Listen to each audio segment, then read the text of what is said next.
we know you start losing muscle. You can, starting at age 30. And the thing is, when you start to look at what you lose, though, and this is why I talk about powerful aging, you lose like up to 1% of your muscle mass. That's not really the problem. It's 2 to 4% of strength, 6 to 8% of power. So as we start to lose muscle mass, we have two types of muscle fibers, and we have one in between that can switch over: fast twitch and slow twitch. Slow twitch is what we use to kind of walk around, stay upright, etc. Fast twitch is like we're going to run away from something. We're going to push something heavy. We're going to move stuff. And then we have the ones that can switch over either way. So if you're spending your time walking, doing Pilates or yoga, that's slow twitch type of movement, unless you're doing the really hard yoga. But most of it's slow twitch. You're holding moves, etc. And if you do that, you actually become slower. And you exacerbate the loss of those fast twitch fibers. And as we age, we need to be focusing on keeping those fast twitch fibers and building more fast twitch fibers. And that is very specific type of training. It's not going out for a walk, although movement, walking is super duper important.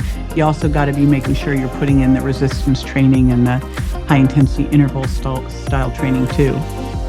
JJ Virgin is a triple board certified nutrition expert, Fitness Hall of Famer, and 4-time New York Times bestselling author. She's a keynote speaker and media personality who was the nutrition expert for Dr. Phil's weight loss challenges. She's hosted 2 PBS specials and co-hosted TLC's Freaky Eaters. She's on a mission to change the narrative from aging gracefully to aging powerfully. And in this episode, we talk about why.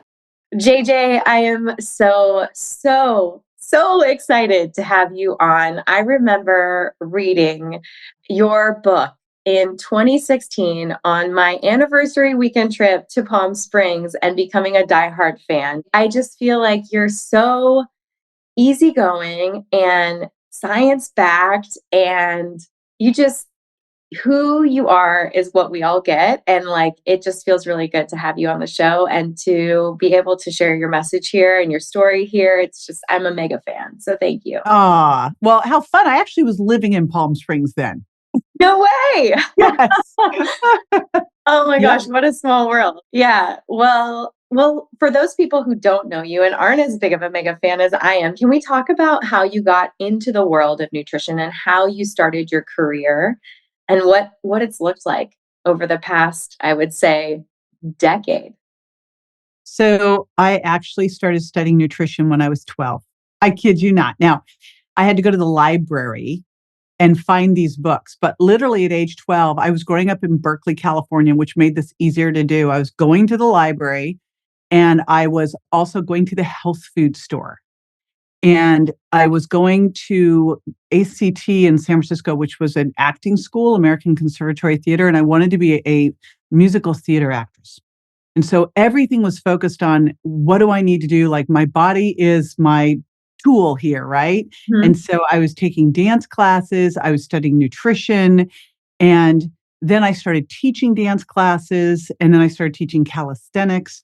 And when I went off to UCLA, I paid my way through UCLA teaching aerobics at this little aerobics studio in Westwood, and which someone called up the school and the studio, and they said, Can you come to our house and teach us aerobics there? And I'm like, sure. And so that, as far as I know, I was talking to Mark Sisson about this. I think it's Mark Sisson, Tony Horton, Jake, Body by Jake, and me were the first personal trainers. And that there was no personal trainers. Literally, growing up, I would go to the gym. We had a high school gym where the football players trained with like squat rack, bench press. I mean, that's what we had back then. Yeah. We had jazzercise, we had calisthenics, and we had that. And so I was working out with the football players and doing gymnastics. So I honestly never remember a time when I wasn't obsessed with nutrition and fitness. Like, they've always been my focus. I just thought that they were going to be the tool to be an actress. And then I got to UCLA and I thought the department was so lame. And so I was like, it was all the people who couldn't work. They were all the out of work actors and actresses were teaching. And I'm like, and the biggest joke at UCLA was that, in the theater department was you were all training to become waitresses. Oh, And I yeah. thought, right? And there was this like coffee shop nearby called Chips that there were these like really old waitresses that looked like they'd been there for their whole life. And there were toasters on the tables. I thought, this is not my fate.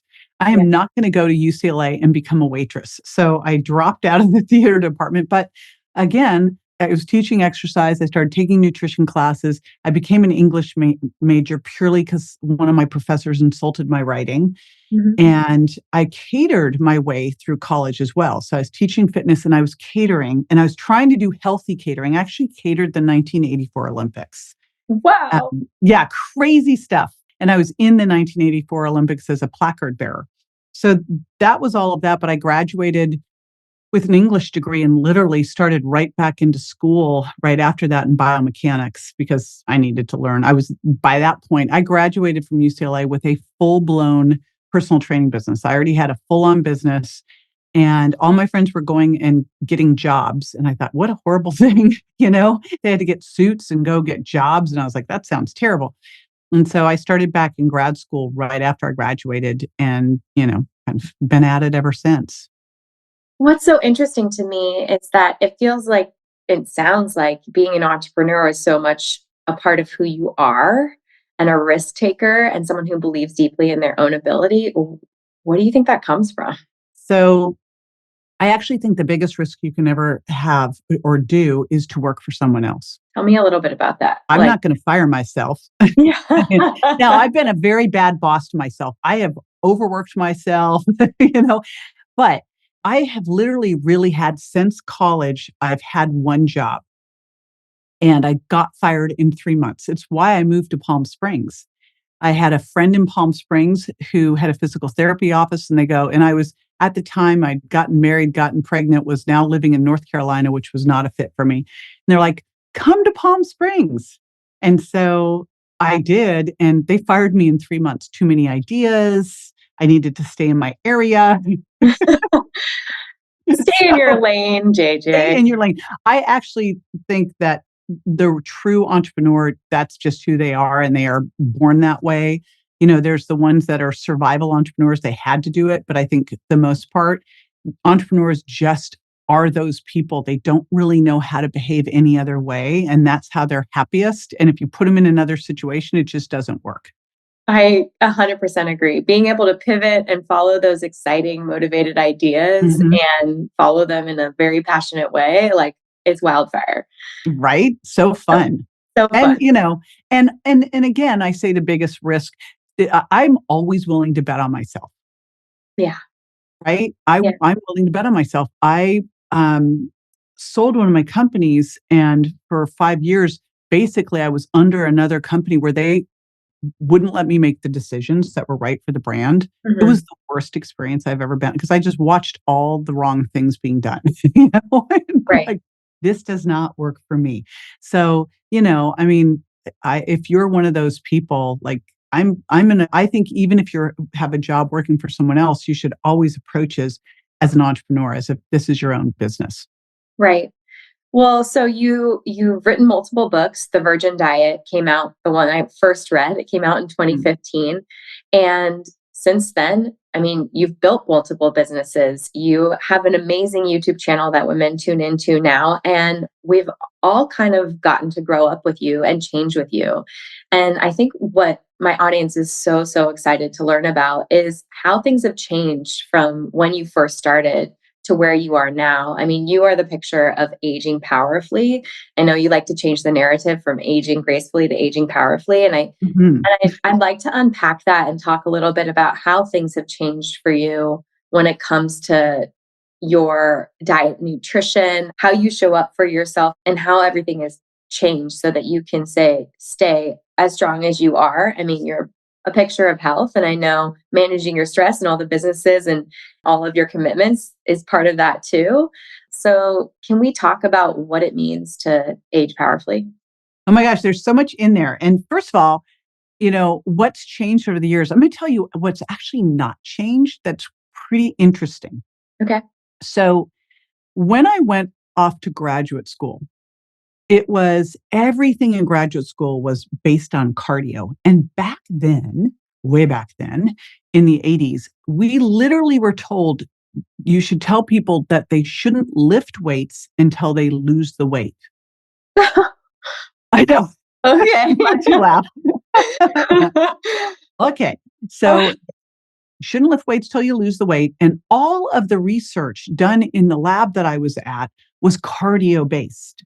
Mm. And all of the funding was cardio based. We had all this pre-core machinery and everyone, all the advisors wanted you to do that. Well, I was studying biomechanics and I was really obsessed with how quickly you could build strength and lifting biomechanics because as a personal trainer, what I discovered very quickly was that all this aerobic stuff they were having people do wasn't working to Yeah. change their body composition. And back then, what I did, because we didn't have the scales, the bioimpedance scales and DEXA and all of that, what we have now, I used to take skin fold calipers and a tape measure to people's houses. And that's how I would do that combined with weight and track them. And so I was solely focused on body composition and getting stronger and doing resistance training and then adding in high intensity interval training. I was like a weirdo, No. right? So, it's so interesting. Now, on the diet front of things, because I spent most of my first part was all in biomechanics and I was so focused on lifting biomechanics and building strength and all that. And then when I went off to USC for my doctoral work, it was exercise physiology, nutrition, and aging. And as I started to study nutrition, I was like, oh, first of all, I'd run out of classes in exercise science. I was literally taking classes in the dental school, but I was so obsessed with nutrition. Like to me, this was the most fascinating, interesting thing. And back then, if you were in exercise science, you were like low man on the totem pole. Mhm. I feel like now, and I think a lot of it has to do with Dr. Peter Attia and Dr. Andrew Huberman, is like all of a sudden exercise is like the best thing ever. And if Mhm. you really look at aging powerfully, exercise is everything for that, right? Mhm. But back then I felt kind of like the peasant over there with the exercise. So I Right. started really focusing on nutrition. And the big thing with nutrition was I literally tried every single diet. I was training people out of the Pritikin Center. I don't know if you know much about the Pritikin Center and they're crazy. Okay. So it was basically vegetarian, super low fat. Like they were like 10% of your calories from fat, Mhm. major high carb. You got fish twice a week. Yeah. And you did loads of cardio. They had all treadmill classes. So that was, and I had people there on the weights, right? So, I mean, I tried Pritikin, I tried vegan, I would try all the diets and Mhm. see everything failing on myself. Mhm. And I always like to say diets are tools, right? So Right. what are you doing it for? Why are you using it? So I'd say the biggest thing that I've changed, because back then, what I kind of landed on was when you eat protein, you feel so much better. Yeah. So, it was like light bulb going on. In fact, when I was vegan, one of my clients was a doctor and he goes, I'm going to either hospitalize you or you're going to go eat a chicken. You decide. So Yeah. I'll get the chicken. Um, but what a light bulb moment for me. Like I could not gain muscle. Here I was in my 20s. And when I was a vegan, I was like, I remember doing all the body composition testing over at USC. And here I am a vegan, high carb, very low fat, Mhm. starving all the time, like eating all the time. I could not eat enough. Mhm. And I had 25% body fat. Mhm. Now, I'm a weirdly lean person, like abnormally lean. It's my physiology where I generally will sit, like right now, I'm sitting at 10% body fat. I Mhm. was 10% body fat, somewhere between 10 and 12% normal periods, everything. Like, so I Mhm. just have those are my genetics. Mhm. That was how badly off I messed up those genetics way back when, right? So anyway, I don't know if that answered anything at all, but I would say the big things that have shifted is that I'm really back to where I was at the start. Like resistance training is everything. I used to take people to Gold's Gym in Venice for field trips. Mhm. And even back then, the women were so afraid of getting big. Right. And I remember saying, in your wildest dreams, that you would be able to get big. You see that woman there who looks really big? She is on steroids. Everybody else, they're lucky to put on a pound or two of muscle a month. Mhm. So, and if you found yourself getting too big, we could just stop. Right. So it sounds like you intuitively ate your way through diets till you found food freedom with protein. Yeah. And Sadly, my clients had to go with me too. hey, Sorry. we've all been there. We've Uh-huh. all been there. But when you look at your protein intake, like throughout your career and throughout all the books you've written, all the videos you put, all the podcasts you've put out there, where are you sitting today when it comes to protein intake to age powerfully? Like, what does day in the life of you look like? Are you hitting specific macro goals for protein? Do you recommend protein macro goals for women who are entering perimenopause and menopause? Does that support their hormones? Like, let's unpack protein. Yes, yes, yes, and yes, yes. Okay. I'll tell you what's interesting. So, back in the dark ages, we did not have tracking apps. Hmm. And so literally I would have people write down what they were eating and then they could text it, but I mean it was like that's how those things were happening back then. So it's so much easier now to be able to track things and see actually what you're eating. But I Hmm. did not grow up with that. I grew up with like a piece of paper and you write Hmm. it down and then I would review all that, which is nowhere near. I mean, it's still better than not doing anything, but it's nowhere like instant feedback of, okay, I just ate wild salmon. How much protein did that actually give me? It's so Hmm. fantastic. So I've always been, and in fact, I remember did a gut microbiome test with someone.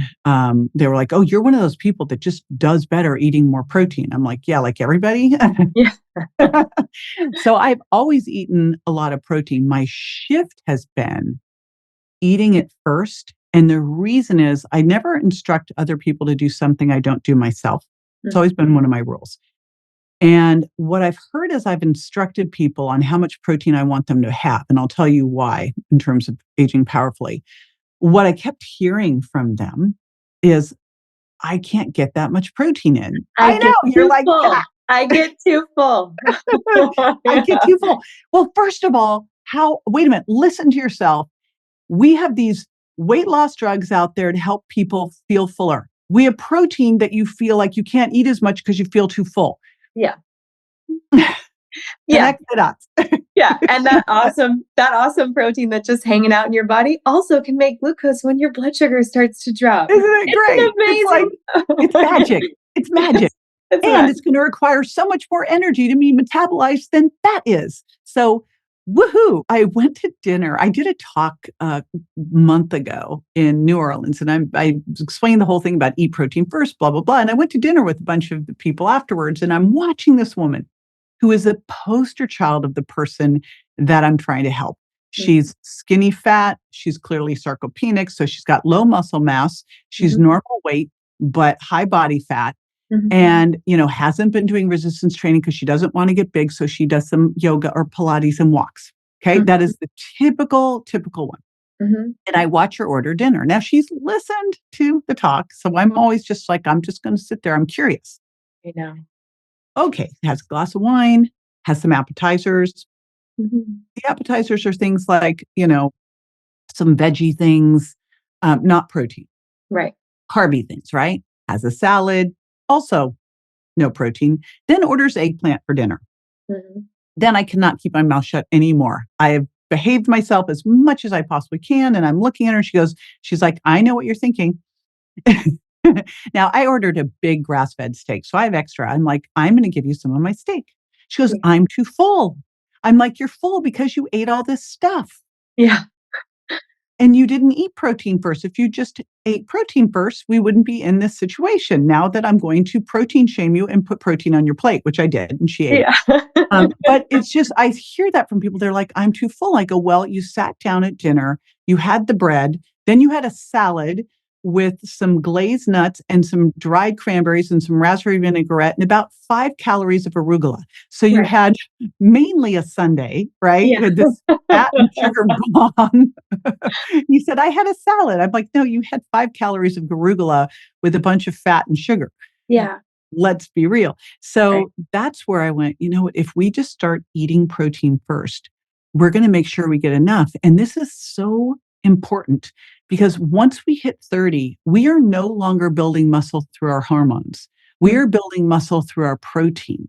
And Mhm. we have to push past what's called anabolic resistance. It starts to really take hold in our 40s, 50s, where it's harder for us to go through muscle protein synthesis. We have a process on our body called muscle protein turnover. We have muscle protein breakdown and muscle protein synthesis where we're building up. If we're breaking down more than we're building up, we are losing muscle. We at the very least want to stay net positive, but I would argue if you are or equal, I would argue that at 30 plus, our biggest job is to lay down as much muscle mass as possible. And it is not easy. It takes a lot of effort. So don't go thinking you're going to get big. And if any time during that you go, oh my gosh, I'm getting too big, all you have to do is back off. And in 40 years of doing this, that's never happened. I've never once seen it. 40 years, thousands of women. Not one case study of that. Never. I've had people tell me they get too big because they're not working out and they're, eating processed foods, but not from lifting weights. Muscle is like your metabolic Spanx. It holds everything in tighter, right? And it boosts your metabolism. And it's a sugar sponge. So it gives carbohydrates a place to land so that it's not becoming visceral adipose tissue. And it's an endocrine organ that's making you more insulin sensitive. It's like the ultimate metabolism booster. I 100% agree with you.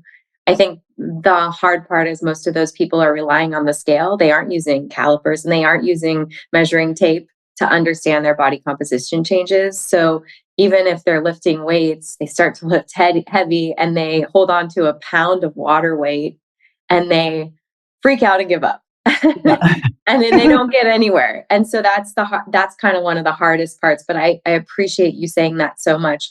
For the longevity experts, and I'm doing air quotes because one of the, when we look at some of the books that have come out around longevity and saying that mTOR isn't great for us and it's aging, can you talk about how protein and lifting weights to build muscle mass is actually longevity promoting and not going to cause you to age earlier? Oh, that drives me nuts. Well, first of all, mTOR is in all of our tissues. So you've got mTOR. I'm talking about mTOR in your muscles. Yeah. When you think of what happens as you age, like the most aging thing that happens is we lose our muscle mass, right? We become sarcopenic. We become insulin resistant. We become frail. We lose our bone mineral density, which is a lagging indicator of low muscle mass. You look at it, less than 7% of people are metabolically healthy. That's insulin resistance. So muscle is really the key to all of this.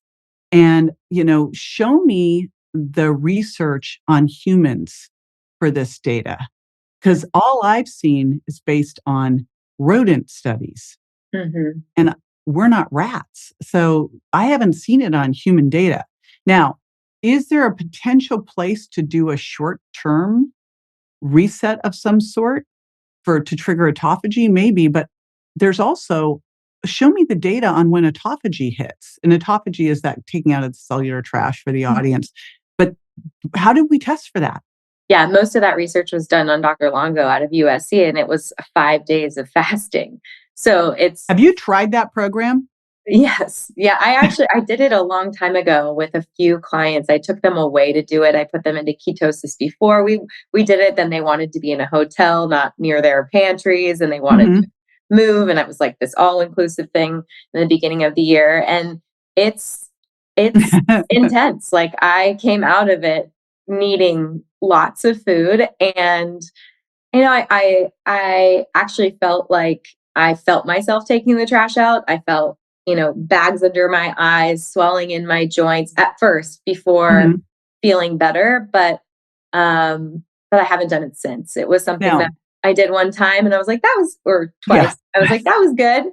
That was interesting. I like to see the research and follow along and try it in my own life or help my clients do it if they're interested. But yeah, I mostly just stick to blood sugar balance and getting enough of protein, fat, fiber, and greens. That's like my jam. It's also not, so that is not done for weight loss, although everyone wants to do it for weight loss. Right. It's done for autophagy and blood sugar balancing. When I think about what we need to do to trigger autophagy, and you look at the cancer statistics, there is one thing above everything else that is so much more powerful for autophagy and for reducing cancer risk. In fact, this one thing, when you look at cancer risk and people who do this on the regular, like their cancer risk is so low, and that is exercise. You look at people who are athletic, their cancer risk is super duper duper low. Right. So, and the best way to trigger autophagy and get the cellular trash out and trigger mitophagy and get the trash out of your mitochondria is exercise. Right. So why don't we just exercise, right? And that's that other trigger when you age. So you have anabolic resistance that starts to hit. We know that we start to lose muscle. We don't have to. We don't have to. I did a DEXA scan at 39 and 59, and they were exactly the same. Exactly the same. So you do not have I to. have to clap for that.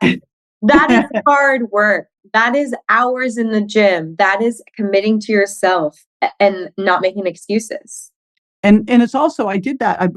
I'm doing all of this right now to prove a point, because I think that, perceptions become reality, and there's so much misinformation out there about as we age, we're losing. No, you do not have to lose this muscle mass as you age. You will over time, of course. But right now in your 30s, 40s, 50s, this is your time to lay down as much muscle mass as possible and really get your VO2 max humming, so that you start at a much higher level as you do start the decline. And the decline will be, it's not going to be this rapid decline. It's going to be a very slow slope, because you're going to keep doing all of this stuff as you age. And so we know you start losing muscle. You can, starting at age 30. And the thing is, when you start to look at what you lose, though, and this is why I talk about powerful aging, you lose like up to 1% of your muscle mass. That's not really the problem. It's 2 to 4% of strength, 6 to 8% of power. So as we start to lose muscle mass, we have two types of muscle fibers, and we have one in between that can switch over: fast twitch and slow twitch. Slow twitch is what we use to kind of walk around, stay upright, etc. Fast twitch is like, we're going to run away from something. We're going to push something heavy. We're going to move stuff. And then we have the ones that can switch over either way. So if you're spending your time walking, doing Pilates or yoga, that's slow twitch type of movement, unless you're doing the really hard yoga. But most of it's slow twitch, you're holding moves, etc. And if you do that, you actually become slower. And you exacerbate the loss of those fast twitch fibers. And as we age, we need to be focusing on keeping those fast twitch fibers and building more fast twitch fibers. And that is very specific type of training. It's not going out for a walk, although walking is super duper important. You also got to be making sure you're putting in the resistance training and the high intensity interval style training too. I love that you point that out. And when it comes to those fast twitch fibers and holding on to those, can you give some examples of what that weight training looks like, so that the audience can understand what your training workouts look like and how often they're happening to hold on to this lean muscle mass? Yeah, and I want to go back and use this example, because you talked about when I said, I had the same DEXA that I did before at 59, 39. So this is where we need to not use a scale, and we need to focus on what our weight's made up of. Now, I love DEXA because it's the most accurate. I actually just got off the phone with one of the people from DEXA Fit, and she's like, it's 99.9. And in fact, they have one near you, by the way. I will have to connect you up. Great. And that's really exciting stuff. So when you do a DEXA, it used to be used for bone mineral density, which again is a lagging indicator that you don't have enough muscle. When you do a DEXA, you're going to find out your skeletal muscle mass, you're going to find out your body fat, but more importantly, you're going to find out where that body fat's located, because subcutaneous fat, while we don't like it, is not the problem. It's the fat, the visceral fat. So it gives you all of that information. And this is massively important. And then I tell people, go home, get a bioimpedance scale that's a Bluetooth one that'll read into an app, get on it every day and just track it. And every week, take the average. Do not make yourself a crazy human by going, I went up 2 pounds today. No, stop that. Stop it. Yeah. This is all of us. It will go up, it will go down. You take the average over the week and you make sure that you're trending in the right direction. And then once a week, you take a Bluetooth tape measure, because they have those too. And that will track to an app. And then you can just keep a measurement of your waist. So you can do a waist to height, waist to hip, and you can keep a track to make sure that you are holding on to and building muscle while you're losing body fat. And you cannot tell that from a scale. I had this client, Vicky, who came to me when I had a wellness center in Palm Springs, and she's like, I want to lose 10 pounds. And I'm looking at this gal and I'm like, this gal does not need to lose 10 pounds. She's completely normal weight. She was skinny fat. And when, we worked together for a year, she drops, I'm trying to remember how much it was. I think it was about 7% body fat. She dropped 10 pounds of fat, put on 10 pounds of muscle, dropped 2 clothing sizes, looked like an entirely different person. Like went from 25% to 18% body fat, right? Amazing. It was so funny at the end of that. I'm so thankful that I had a segmental bioimpedance scale in the office, because she, at the end of this, if I had not told her, and I'm like, do you have like body dysmorphia? Like, can you not see, first of all, how much stronger you are? You've gone down 2 sizes and yet you're upset about the number on the scale. And this is what we as women need to work on. Because I almost think she would have been happier to have just lost 10 pounds. I go, you would have lost 10 pounds like you would have been a frail sarcopenic person. Right. Right. And this is what we really need to think about is when you're aging, you're losing that muscle strength and power. It's not just protein that's triggering muscle protein synthesis. It's the exercise. So you must do both. And when you look at resistance training, and I don't want to get I want people to be able to do this. And I would say the first thing we want to do is move more and get those steps in. Right. Then once every day I'm tracking and I'm getting my 8 to 12,000 steps, and you just audit and add, then you add in your resistance training. And resistance training, to start with, like what we're really focusing on is building quality muscle. And that's what we're not getting from these scales is what's the quality of the muscle? How strong is it? This is where it's great to get a hand grip dynamometer. These are inexpensive, $30 on Amazon. Check your grip strength and monitor that. Monitor your right versus left, because if you've got a discrepancy of 10% or more, it's an early sign of cognitive decline. You can monitor if you feel like you just like are getting exhausted. You can monitor it to see if you need a day off, because if it's dropped, you probably just need to do something else for a day or two, take a break. But I start people with just basic resistance training in more of a hypertrophy range for the first 8 to 12 weeks, so that we just start to get a good foundation where we first focus on form. And you do big full body style exercises, focusing on upper body pulling, upper body pushing, and hips and thigh, with the core engaged all throughout. So I don't worry so much about doing core exercises, because if you're doing a squat correctly, your core is pulled in. If you're doing a push up, your core is pulled in, right? I mean, it's like it's more stability based. Yeah. It's so funny because those are the two things. Like I rarely do abdominal work, and I don't do any bicep or tricep work. Yeah. And I go, I don't need to. I do pull-ups and push-ups. So I'm doing all of those things. So I think one of the important things to take away is we train to get better at life. We do not train to get better at training. So when you're in the gym, you think of the most functional exercises. And again, form is always the limiting factor. So you never sacrifice form for weight. And you look at something like a squat, like what a functional movement.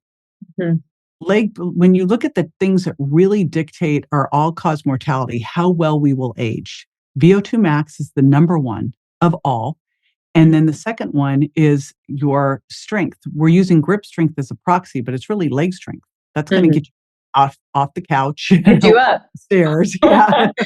When you fall and break your hip. Don't do that. So, get up. Right. And that's where the power comes in, by the way. You think about like, how do I not be that statistic of the person who's 60 plus, breaks their hip and dies within the year? 30% of people will. How do I not be that statistic? Well, I've got my muscle mass to protect me. I've got my muscle, my balance, which is a really important thing. And I've got my power so I can catch myself, right? That's that fast movement, the explosive movement.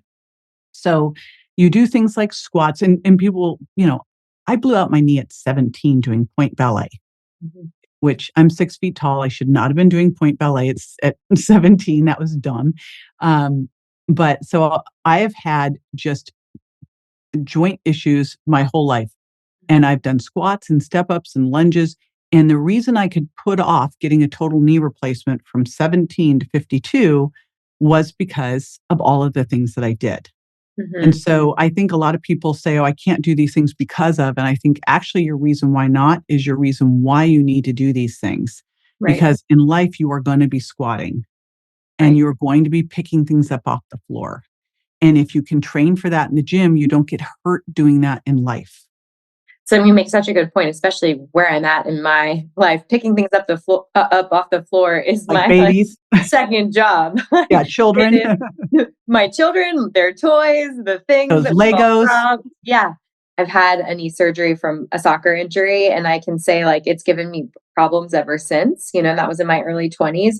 But when I'm in the gym and I'm strong, it's the stability of those muscles that holds those joints in the right place. And for my hyper mobile like hips, it is also a game changer for me because I can easily fall into locking my knees out and throwing my hips forward, and then I'm in a very awkward position that grinds down on my joints and does not make me feel good. But if I'm building muscle and not being hypermobile on my yoga mat, and I'm pairing those together, it's a complete game changer for my posture and my pain, really, which keeps you me in said the gym something. longer.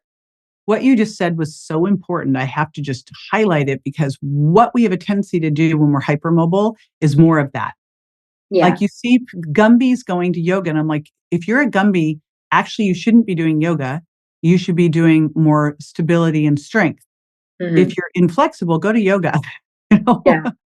So, we have to strengthen our weak. Like I tend to in life think we should strengthen our strengths, but not in fitness. We Mhm. actually have to look at what the priorities are and then start with the low hanging fruit, right? Right. Well, so let's look at your life and let's talk about how we create stability in the body through our workouts and stability in our body through our food choices. So we're looking for, right, that balance and stability. So now, where you are in your life, can you talk about what a day in the life looks like for you when it comes to food intake, workouts, and if you have gotten into or excited about some of the things that have come in the last like 5 to 10 years, like intermittent fasting and all the biohacking, like what moves the needle really for you? Ooh, I love all this. So I'm in a very different place now because my kids are older. So it does happen. I'm Mhm. just letting you know because I look at where you're at now and I'm like, oh, Yeah. but it's the most amazing time too. It's like they're so cute and they I just keep getting know. cuter. It's Gosh. amazing. Um, so how I do things now, I have so many decisions to make in running businesses that I really like to reduce decision fatigue. Like Hmm. the last thing I'm gonna do is like, what do we want to eat tonight? Is just you know. So I tend to be very habitual and keep things super duper simple. And I do use a tracking app. Now, what I tell most people to do with a tracking app is start just 1 week, just be curious, not judgmental. That's the hardest thing of all. You're Hmm. just going to use an app and just check out what you actually eat. Hmm. That itself, of course, we make changes because we're like, whoa, right? But that's the first step. And then you add in the protein. And I like people to do a gram per pound to target body weight. So that's what I do. I tend to do a little more than that. I actually feel better higher protein. I always have. It's Hmm. how I feel the best. I mean, sometimes I'll eat 200 grams of protein. I weigh 140 pounds. But I tend to eat somewhere in the 140 to 160 grams of protein a day. So I'm getting 40 to 60 grams at a meal. And so the morning for me is I wake up in the morning, I do a Dr. Joe Dispenza meditation. That has been a big game changer for me. This was new. This was during the pandemic. I was like, well, now what do I do? Yeah. And I had tried meditation. I had scoffed at meditation. And if you are 35 plus, I think the single most important thing that you can be doing is getting your adrenal glands under control. Like Mhm. really figuring out how to handle stress better. I did a lot of it in the past solely through exercise. Mhm. It's really good to add in the meditation. I get it now, but it took me about a year to really get the Dr. Joe stuff dialed in. Are you using his formula or is there a specific meditation that you like best? I have a bunch of his. I actually started going to his events Mhm. I've gone to 7 or 8 of them, and we've gotten to be good friends. And he came and spoke at my Mindshare event. I'm going to his movie premiere. Like we love Dr. Joe. He is the sweetest human being. He's absolutely the real deal. So I have all of his meditations. So it just depends what we feel like. So Yeah. and if I don't have to start, I've really shifted my work day, and Mhm. it's happened because I moved to the East Coast. So now I wake up ahead of everybody. It's fantastic. So some mornings I get up, meditate, and then we have a fast heating sauna. We have a sunlight and long heating sauna, and then we have a fast heating sauna.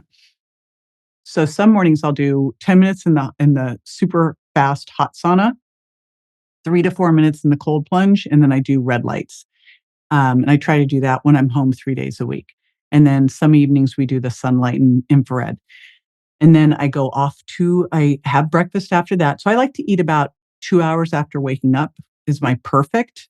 I Mhm. tried fasted workouts, which never made sense to me from a logical standpoint, because if you want to if you want to burn, so everyone talks about burning fat. You go, but you can burn dietary fat or you can burn body fat.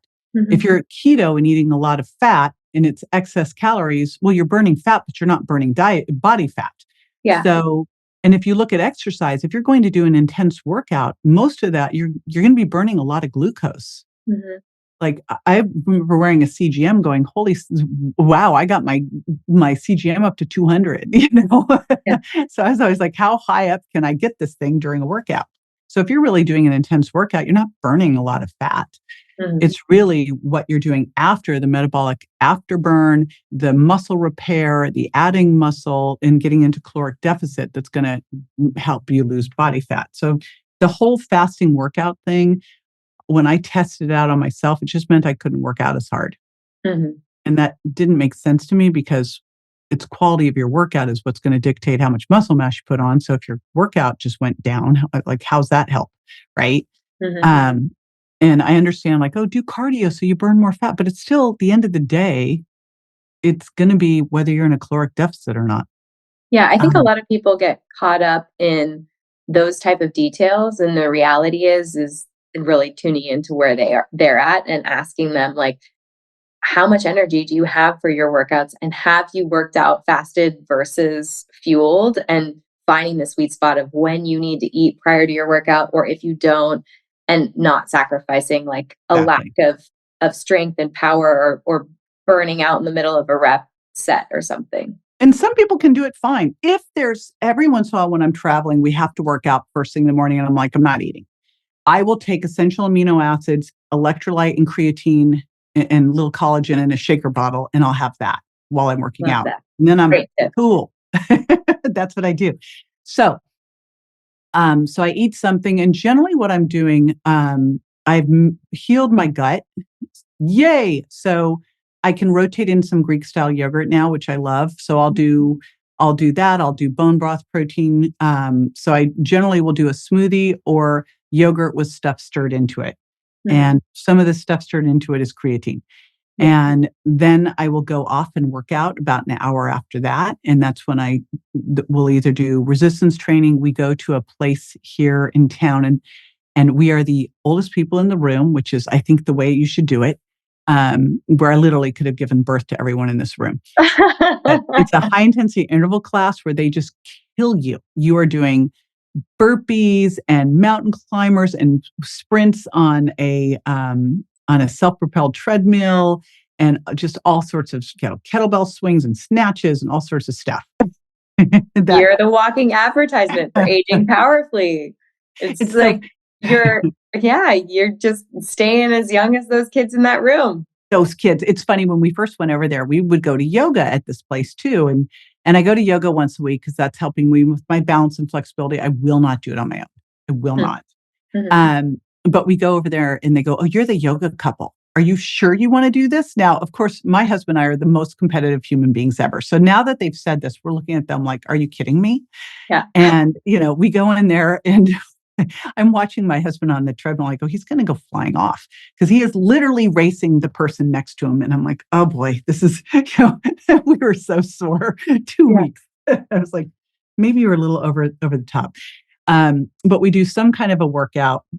I do monitor my steps all throughout the day. And we like to, in the nighttime, we either go for a walk or we do sauna. And when we go for the walk, I got a wrecking vest too, because we're in Florida. There's no hills, right? Yeah. So So add some weight. yes. So I think wrecking vests are the coolest things for us. Are you using one? I'm not. I'm using a baby carrier Kids. most of the time. I had two babies on for a while there. I remember when I had, 'cause mine were a year apart and I would put one on the front and one on the back and Yeah. work out. Yeah, so you have a natural wrecking vest. It's so perfect. Yeah, but my neighbor has one and I've seen them, on everybody's stuff. They're adding the weights and all the pockets and all of that. So it's kind of cool. Yeah, so in another year, then you'll need a wrecking vest. You Yeah. can't when you can't do this anymore, but right now you have a way heavier wrecking vest than I do. Yeah. Um, Come home from the gym, eat, get ready, work. I have a stand-up desk and then I have a treadmill over here. So I try to do if I'm doing calls. I haven't done it for podcasts because like I watch Ben Greenfield do that and I go, that's so noisy and Yeah. weird. It fits on brand. Yeah. Um, and then we do dinner and what we do that makes it so easy. So lunch and dinner, what we tend to do is make extra protein and Mhm. then leftover stuff. So a lot of times it's just leftover from the night before. And we always make some kind of protein. We have the freezer stocked with Vital Choice fish, butcher box meat, Mhm. so pastured chicken, pastured pork, grass fed and finished. And I stay with the lean cuts, ground beef um, or tenderloins or fillets, and then a lot of fish. And we just do a protein and veggies, like pretty simple. And I have some blueberries. That's Yeah. pretty much my thing. Protein, vegetables, and blueberries and blackberries. There you go. I mean, you're speaking my language with it's That's hitting all my buckets on the fast forward. there. And My that's love language honestly is veggies and protein. That's that's what makes it so simple. Like when I think about the things, especially as a business owner with multiple things under the business umbrella, podcast, clients, books, and all of that. I mean, then there's the family, every single one of my children, my husband, the house, showing up for things, Mhm. outfits, food, grocery shopping, working out. Like there's a lot on all of our plates, and there's a constant stimulation from social media, your email, text, DM, comments on whatever video. Like there's too much coming at us that the simplification, I feel like, and leaning into being a minimalist is changes everything for me. Like I'd Totally. rather have a smaller closet and know that my husband knows the deal. We're plating up protein, fat, fiber, and greens. Like find whatever Yep. thing is green for the kids or colorful. Where's the veggies? Where's the protein? And it's as simple as him on the grill or a sheet pan dinner. Like it Yep. does not have to be.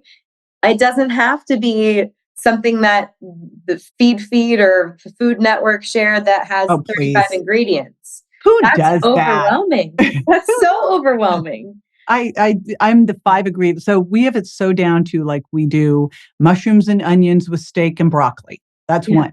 And by the way, like cauliflower rice is the biggest game changer, like lifesaver thing. So, having frozen veggies, we just went to Trader Joe's and stocked up on so many different frozen veggies just so we would be, just in case we just came home and now we don't have anything, we've always got stuff in reserve in the freezer so we can always pull stuff out.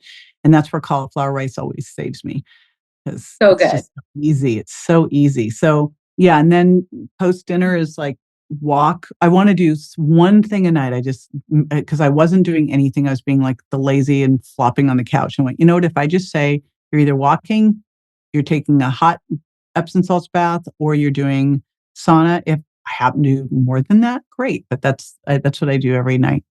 That's Is a that? great tip. So how are you meeting is it 3 meals a day that you're able to meet that 160 to 200 Oh grams yeah. of protein? Yeah. Well, so I use a food scale too. So, I mean, breakfast, when you think about it, like if I take I'll stir in some protein into Greek style yogurt. And then Yeah. I have a little thing that is I have to actually measure this out because this is absolutely like, it's on the edge. It's Yeah. on the edge of like naughty, Yeah. right? Um, Tell me your heavy. secrets. But I love this so much. So I'll either make a smoothie and use this, or I will Put it on yogurt. This is my idea of naughty, all right? Just Yeah. so you know, is Catalina Crunch makes this cereal. Now, I love cereal more than anything. I was raised on Captain Crunch and Mhm. Pop-Tarts. That's a good So one. like Captain Crunch and Cocoa Puffs, oh my gosh. So this cereal tastes like Golden Grams. I'll Mhm. use it to make pie crust too. Ooh. It's gluten-free, no sugar, loads of fiber. So I think it's like 11 grams of protein and 10 grams of fiber and a half cup. So Mhm. I will put that onto my yogurt or onto my shake. Now, the thing is, it's vegetable protein with loads of fiber. It's Mhm. not very digestible, not very bioavailable. So I Mhm. look at it and go, I'm always kind of looking at what I'm eating because it's a big difference to eat a grass-fed, grass-finished steak or wild salmon versus, say, that. When Right. you're getting plant protein, you're just not getting the same amount. But if I do Greek style yogurt and then I'll add in some bone broth protein, then I'll top it with Catalina Crunch, or I do a smoothie. That's how I get my 40 or 50 grams there. And then, you look at it with eating fish or chicken or meat, it's not hard to get 50 grams in there. So, and I always eat it first, and then You I eat get my it done. vegetables second. And then if I'm still want something, still hungry, then I have my blueberries or blackberries. That's it. Yeah. Yeah. Well, Yeah. it sounds like, and I appreciate all of this information, all the science that you've been sharing here today. It sounds like, I don't want to call it the magic bullet, is, we'll just call it, is not being afraid of lifting and resistance training, holding on, building lean muscle mass, laying down that muscle mass in your 30s, 40s, and 50s so the decline is less, Hmm. getting serious about your protein intake, having your protein first, not making excuses that you're not eating enough, and getting it in. But what do you think are the things, if those are the things that keep you aging powerfully, what do you think the things are for women in their 50s or 60s or even moving into their 70s that may be derailing them completely, that are allowing them to make excuses like, I'm aging, my hormones are going down, I'm losing muscle mass, I just, it's inevitable weight gain. I know, what are some things that you can point out that may be actually culprits to exacerbating those issues? Yeah. So I got this DM a couple months ago that really broke my heart. And it was a woman, I think she was like 65. And she goes, that women's health initiative scared so many of us. And I feel like it's too late for me. Mhm. And that women's health initiative set so many women back because of the misinterpretation of that study where they said there was a 26% increase in breast cancer. Do you know how many people that was? It was one person. Mhm. It's the classic way. I don't know what you had to do in school, but I took five statistics classes. I was like, "Oh Mhm. my gosh." But, you can lie with statistics, and that's what happened, and then the media ran with this headline, and people still are afraid of HRT. I'm afraid of you not having HRT Mhm. because if you look at what women die of, we die of heart disease. Mhm. If you look at our risk of Alzheimer's versus a men, ours is way higher. If you Mhm. look at our risk of bone of osteoporosis versus a man, ours is way higher. But Mhm. it doesn't happen until estrogen dumps. And then Mhm. you look at, and I remember I was talking to Dr. Will Lee, and he was like, "Yeah, metabolism doesn't change till 60." And I kind of just noodled on it. And he showed me the study, and I'm like, oh. But I remember as I started to go into menopause, now thankfully all my friends are hormone docs, so they fixed me up quickly. But I remember all of a sudden going, what is going on here? Right. Mhm. And it turns out like estrogen dumps, your metabolism will drop about 200 calories a day. Mhm. And so, you know, we have to look at this and go, this doesn't have to be this way. What is Mhm. going on?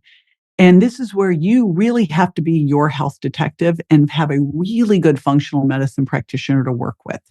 Mhm. And as you start to, first of all, in your 30s and 40s, it's your job to get your adrenal glands as healthy as possible. It Mhm. is the craziest time of life. Mhm. That is why it is not about taking stress out. That would be a joke. I mean, what are you going to do? Mhm. Like, move out of your house and leave your kids and your husband there and go, Bye, bye. babe. Good I'm luck. going to a spa. I will Yeah. see you later. So, it's really about learning how to be able to handle higher levels of stress. What I've seen with the most successful people in life, it's not that they don't have the stress, It's that they learned how to handle and tolerate the stress, whether it's meditation, high intensity interval training, all of these things that teach your body how to handle stress better, massively important. And to monitor that through things like HRV. We didn't used to have that to be able to monitor. So now you can monitor and really see how you're doing. And really realizing that above all else, you must prioritize your sleep. Like we talk about building muscle, you build muscle when you sleep, not in the gym. In the gym, you're damaging everything. In sleep, you're repairing all of it. So that's the first thing that we're doing in our 40s. Then we're really starting to pay attention to our bodies so that when our hormones start to shift, because labs are going to give us a snapshot and our hormones are a movie, that you can now work with your practitioner, go, okay, this is happening, and you can start to get dosed. Usually it's progesterone that goes down first, but there's no typical in any of this. Like progesterone makes me feel terrible, cry, and gain weight. So that was never one for me. A lot of times it will start to go down. People won't be able to sleep well. They'll have anxiety. They take a little progesterone, problem solved. Or all of a sudden their libido dumps. They get a little testosterone, problem solved. For me, it was estrogen that created the biggest problems, and I couldn't recover from the gym and my gums bled. And thankfully, my dentist was like, oh, that's estrogen. And, so I was on hormone replacement therapy from the get-go. I first optimized my thyroid, which is often one of the first things that goes. And if your thyroid's not working well, you will not be able to balance hormones. Now, you want to do all the things that you possibly can do to make this so that you can use the lowest amount of hormone replacement therapy. And of course, you work with your doctor to make sure you're a candidate. You look at your family history. But if you are managing stress well, because as you go through menopause, you have to produce estrogen through your adrenal glands. So you've got to have good adrenal glands going into this. And, if you're under stress, you're lowering testosterone, you're lowering progesterone, you're creating more of a problem. You're really looking at what you're eating to make sure you're not getting those xenoestrogens in, that instead you're doing phytoestrogens. Lisa Mosconi's first book, XX Brain, has really good information on that. Things like, tahini.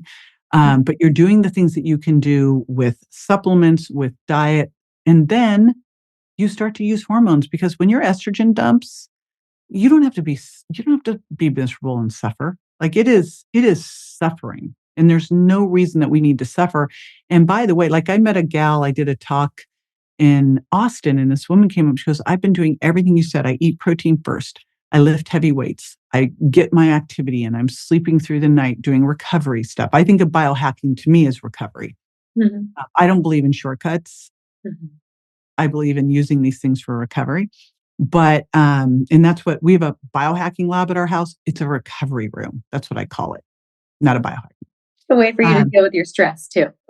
Yeah. So, it's like, we have our sauna in there, and that's where we can watch Netflix. We have to be in the sauna to watch Netflix. That's my little rule. Right. So a good stack right there.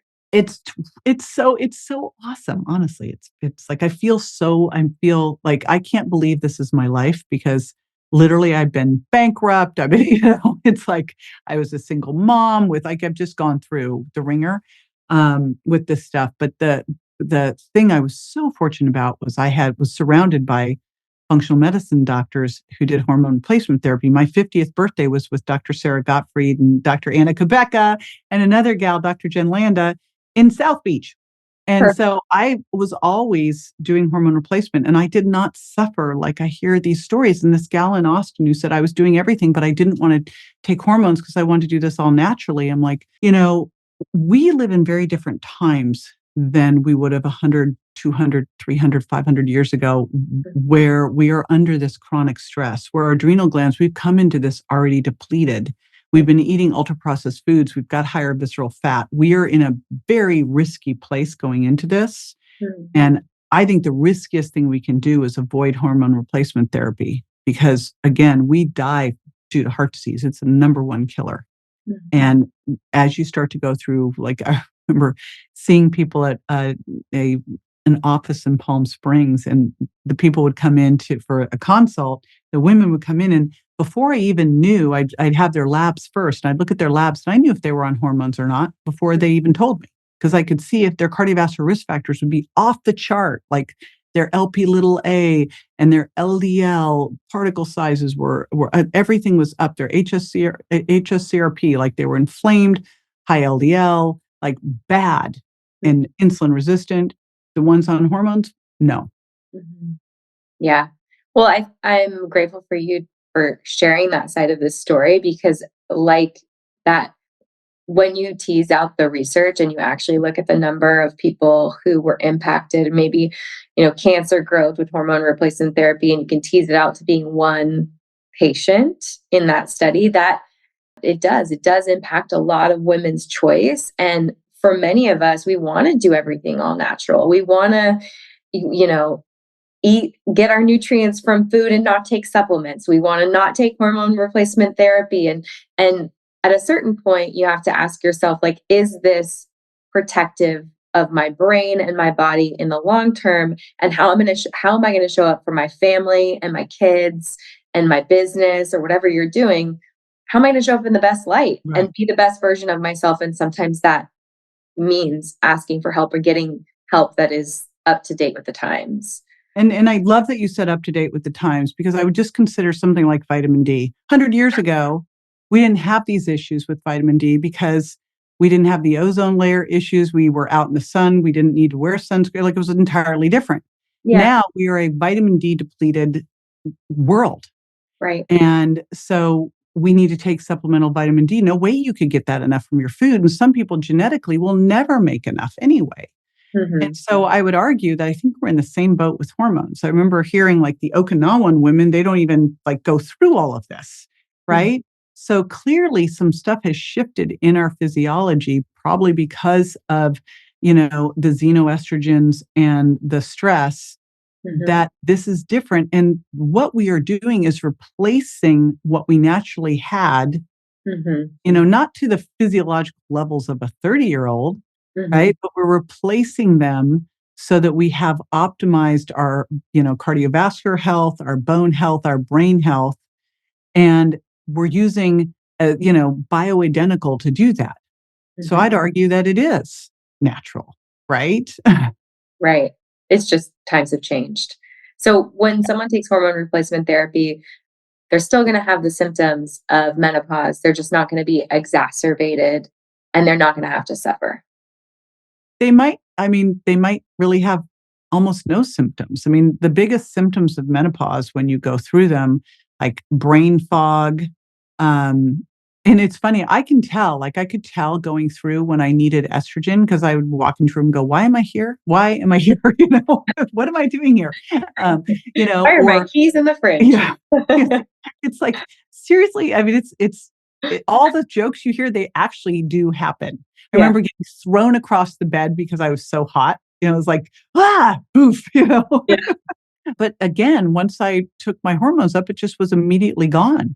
So if you use those symptoms and that's why when you're working with a functional medicine doctor, because the challenge is your hormones are fluctuating. So you test, but that's not going to give you the absolute information that the symptoms will alongside it. So then you just see how these things are working. And it's once you get through, once you have that moment in time that they declare as menopause, but once you're through that point, you're postmenopausal, it's easy because everything is stable. Right. It is, and I'll give you another little hint that blew my mind. So we went to Seoul, South Korea this year because we went to Bali, or this last year, we went to Bali on a pilgrimage. So we stopped off in Seoul, South Korea. We were with my girlfriend, Dr. Ann Shippey, and she's like, "I want to go to the ginseng museum and buy ginseng." And I'm like, "Really? The ginseng museum?" So Yeah. Sunday morning, we have to have an appointment. We go to the ginseng museum. I'm humoring her. And we walk out of the ginseng museum. We have now 2 years worth of ginsengs because it was the best. I was like listening, going, "Oh my gosh." Anyway, it's this special ginseng you can apparently only get there. Tim and I start taking it, totally can feel a difference with this. And my doctor tells me all of a sudden, it's a couple months later, and she goes, "You need to cut your hormones in half. You need to cut your thyroid down. You need to cut your estrogen down." And I go, "Really? What?" You know? Yeah. So I'm like head scratching. What has gone on? Because I'd had a hysterectomy and I'm like, I thought I would need more. This doesn't make any sense. Yeah. So then I'm sitting in a lecture at A4M and Chris Shade's talking about hormone receptor density and sensitivity. And I'm like, well, of course, as I'm listening to this, I go, we all know about insulin sensitivity. Sensitivity. Yeah. but I never considered like estrogen receptor sensitive. Like I just never thought about it. Turns out that he was talking about adaptogens improving hormone sensitivity. And Mhm. he's talking about ginseng. And all of a sudden I went bing, bing, bing. And so I thought, why wouldn't you shouldn't one of the first things that you start to do as you're doing this is use some adaptogens, see what works best for you. Apparently I have like the Rolls Royce of ginseng here at the house. Ginseng. Um, but this is another one that I think should be part, like just like I think anyone taking hormone replacement therapy, and I actually think any woman 40 plus should be taking DIM to detoxify estrogens. Um, but I also think that these adaptogens, first of all, they're going to help you with stress. But then when you do go on hormone replacement, they can help you use less. And I think that's really what we do is we do everything we can, nutrition and lifestyle, so that we can use the least amount of exogenous hormones to balance the symptoms and also the risk factors so that we live powerfully, right? We can Right. age powerfully. We can build that muscle. We can have great hair, skin, and nails. We can think straight. We have great bones, all of the things. That's a great tip. Yeah, we always want the lowest active dose, right? Because why have more if you can have less and Right. use your body's natural abilities to get back in balance. Okay, so we can end today with some quick fire, taking so much of your time. It's been such a joy to have you on the podcast. And I love everything that you do. So before we get to quick fire, why don't you tell people where they can follow along, where they can come learn more on your YouTube channel, and where they can follow you on social. Okay. First of all, I'm so pleased that we are connected. Me too. Is Dr. Tony Yoon, who I adore, connected us. So I'm just very pleased that you're going to be a long-term pal. And I love what you're doing.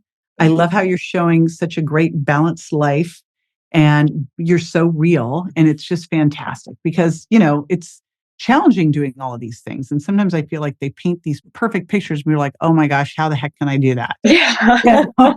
Like, you know, but you show all of it. And I think it's just fantastic. So kudos to you for all of it.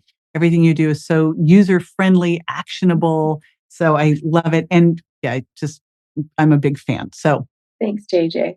go That you. means a lot coming from you because I think you were one of the first people when I saw the trajectory of your career where I saw a future for myself. Where when I was at SC and looking at the RD program and all the ways I didn't want to be in a hospital setting, and I never I ended up in cancer and genetics because that not that it was like a sexy career or anything, but it was interesting to me. And when I saw your career, I went, you can have something that's different and you can be a woman and you can do these big things and you've been a North Star. So thank you for saying that. It means a lot. Wow. Wow. Yeah, it was interesting when I first started because there really wasn't anything around for any of this stuff. No, So, there wasn't. it's the other one thing I must say, and then I'll go back to the question, but is they always talk about this glass ceiling for women. And I go, but if you do your own business, you don't have a glass ceiling. Yeah, forget it. We'll just solve that. Yeah. Yeah, it's like, well, I'll just sidestep that. Yeah. So, so I did put together a protein challenge. And again, I like to do one thing at a time. Like I like to start people and have them just focus on one thing. And I think right now, if you're hearing all of this, I did create a how to start a resistance training program with a cheat sheet. That's on YouTube. And then, but where I like people to start is with the protein. And so I did an Eat Protein First 7-day challenge that is so easy, simple to do. And of course, has a little free tracking app. And so that is at jjvirgin.com/protein first. Easy peasy. And that's really what I love. I love the little hinges that swing the big doors. And I love just walking you through, let's just start here. Let's just Mhm. start with let's just start checking out what you eat. Let's just be aware. And the most important thing as you go through all this is to do it in a way where you're curious. And this I think is the hardest part of all. The hard part is not lifting the heavy weights or, eating the protein. The hard part is not being a mean girl to yourself, Mhm.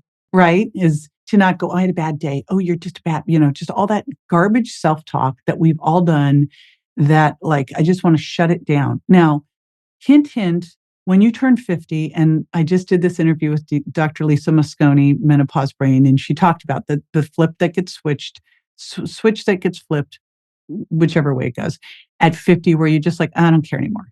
Mhm. If I could somehow help people flip that switch earlier, where you just go, stop being mean to yourself, man. There are enough other people that will be mean to you. So, Yeah. you don't need to chime in, right? So you Right. just approach all this with curiosity, knowing that you are just a work in progress. And it's like, how do I get to be the best version of myself? And some days I'm not going to show up as that. Mhm. And it is what it is. Well, it's really clear to me, and I'll make it clear to the audience, that you have worked with clients one-on-one, that you have worked with groups, that you have worked with real humans. You're not just taking data and sharing it, because when people do that, they stack all these things on top of someone that has no healthy habits, that Right. feels overwhelming, and all of that negative self-talk you're talking about, you just double down on that. Instead, Mhm. taking this protein first 7-day challenge, like just that. That's all you got to do. And at the end of the day, if you did that at your meals, high five yourself, you're awesome, move on. Yes, and I still work with people one-on-one. I do, like, right now, I'm working with someone who is morbidly obese, and again, little by little, let's just track your steps. Let's just, like, one thing at a time, high five, all right, awesome, let's go to the next thing. Mhm. Because you can stack these things, and that will change everything at once. Just put someone in overwhelm and they fail. You do one thing at a time and build on it. You look back over a year and you're like, wow, what just happened? So that's what we want to do. Absolutely. Well, we'll put links to all of your socials, your YouTube, the Protein First Challenge in the show notes. And I have 4 quick fire challenge or quick fire questions because I'm just curious. Okay. Caffeine, yes or no? It's one of my favorite food groups. I think caffeine, I do not understand why we are so against caffeine. Yeah. First of all, you need to know I'm a fast caffeine metabolizer, which I'm Oh, so yay. Dopamine hits yay, all day. yay for me. I stop at 2 because that's when I need to stop but you might need to stop at 9. But I think coffee, molded mycotoxin free organic coffee is one of the most amazing superfoods out there. And caffeine is an ergogenic aid. It helps you burn fat. Yes. Okay. Number 2, alcohol. Okay, I figured if you're going to do coffee, you were going to do my other favorite food group, which is wine. Okay. Um, and it was like the Huberman podcast. I'm like, oh, so Yeah. red wine. I grew up outside of Napa Valley. We used Mhm. to skip school on Fridays because they didn't card and go wine tasting. Oh So my goodness. I know I went off to UCLA and I'd been like used to drinking things like Opus One and Camus, Oh and my all of a sudden we're gosh. drinking wine in a box. I'm like, what is this? But what I do is I drink dry farm wine. I love Todd White. Shout out Todd and Mark. Mhm. Um, but I drink dry farm wine when I do drink. Mhm. And what I don't do, we were really gotten a really bad thing where we were like starting dinner every night. When you work at home, you're like, how do we transition? So it's like, okay, we're starting dinner, we'll drink wine. And then all that ended up was like, I'm sitting on the couch watching Netflix, being completely unproductive and not doing anything. So that's where I was like, if we are going to have a glass of wine at night, we did a walk or we did the sauna and Mhm. then we detox, right? But Mhm. dry farm wines. Okay. And then, so we have alcohol, we have caffeine. I'm curious, what is your sweet treat or your kind of like you kind of talked about your crunch My Catalina crunch Catalina cereal, Crunch. but is there anything that you love for sweets, or are you salty? So I'm salty. I would tell you, like, if you were like, what would you love? Yeah, what would you love? What would I love? Which I never have, but this would be the thing. We play around with like, what's your last meal, Your right? last meal. I remember we were doing this, a bunch of us, and we're like, no judging. The minute I said mine, everyone started judging. I'm like, wow, you guys, that was really, Yeah, tables really have neat. turned. But late bake, extra sour San Francisco sourdough bread, the crust, Mm. right? I saw that face. Yeah, I've Oh, had it. you had a moment. Yeah. Yeah. Oh my Yeah. gosh. My Yeah. mom used to throw like those sourdough rolls in an oven and they would like, just Ugh, loads of butter. right? Or that Il Fornaio Oh, ciabatta bread. It's the crusty, sour. I grew up, again, outside of San Francisco, and my girlfriend and I would buy a loaf of late baked bread every day on our way home from school. And mhm. she'd eat the inside and I'd eat the outside. You got the good end of that Right? loaf. I know. I was like so lucky that she didn't like the outside. I'm like, how do you not like the crust? Yeah, that's the best Anyway, part. yeah. Okay, the last question, because I wanna leave everyone with just how big your heart is. When you think about what you've had this massive career and all these successes, you've definitely, um, fallen along the way like all of us do, but I think, what I wanna applaud you for is just your ability to get back up. Like, you are relentless and you have so much grit, and like I've said, you've been an example. Your career has been an example for me, and, outside of your business, and when you think about yourself personally, what do you feel most proud about, and what do you want our audience to take away as like one of the most important things about living a full life? So 2 days ago, we were out Sunday afternoon. We were out on the boat, and it was me, my new husband of 8 years, 6 years, but 8 years together, Mhm, my two sons, 27 and 26, Bryce and Grant, my two dogs, my ex-husband, John Virgin, mhm, their two dogs, and here we are out on the boat with, all my guys. mhm. And it's so cool that, and it's really a shout out to my ex-husband and my new husband too, that my kids and Tim's kids get to experience this situation, the true modern family where everyone genuinely likes being together, gets along great. There's no weirdness or animosity, and we all just hang out. So every Sunday, my ex-husband and my son Grant and my son Bryce is over all the time taking care of the dogs. But everybody comes over, all the dogs are over, and we have family dinner. And I just that just is the greatest thing in my life. There's so much love and it shows so much maturity of what could be. I think people get caught up in resentment and pointing fingers and creating walls, and when there can be just openness and love and understanding, and that's beautiful for your children. And it's totally possible, by the way. When I nearly lost my son at 16, you just realize like what most people get upset about and waste time. Life is too short. It Yeah. is just too short. Get over it. you Right. know?